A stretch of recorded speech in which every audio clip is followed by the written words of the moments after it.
ang weird nila, naniniwala sila sa ganun na klase ng mga news. Pero itong news na napadalhan tayo ng Russia, ng krudo, hindi sila naniniwala. Weird. So,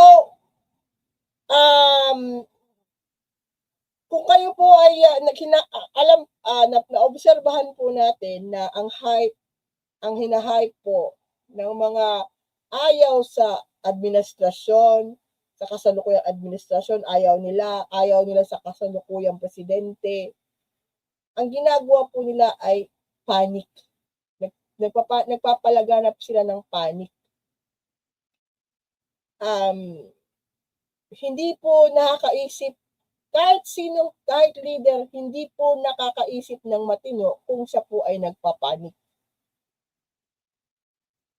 Diba? Gusto niyo bang si Presidente Marcos magpanik? Mas kakampanti pa ako siguro kung sabihin niya sinabi na po mismo ni Presidente na huwag kayong masyadong makabahala. Sinabi na po niya yon, huwag na po kayong mabahala. Gumagawa ng paraan, pero gusto ng iba magpanik. Would you rather put your life doon sa taong nagpapanik at nagkukos ng panik kaysa sa taong kalmado at naghahanap ng solusyon sa problema mo, sa problema nating lahat? Doon ako sa kalmado. Kasi yung kalmado na isip, nakakaisip ng tamang solusyon sa problema. Yung mga panik, wala.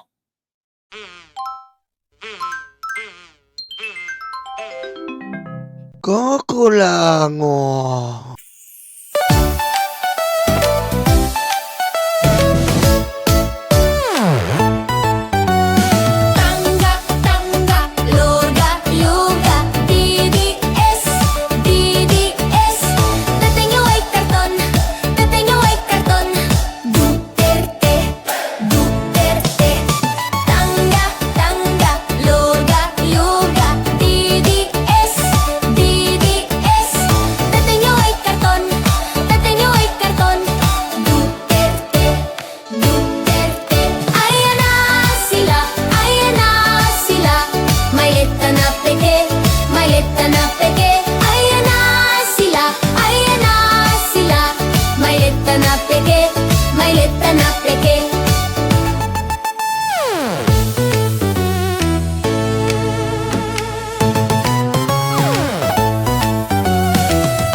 Maleta na peke.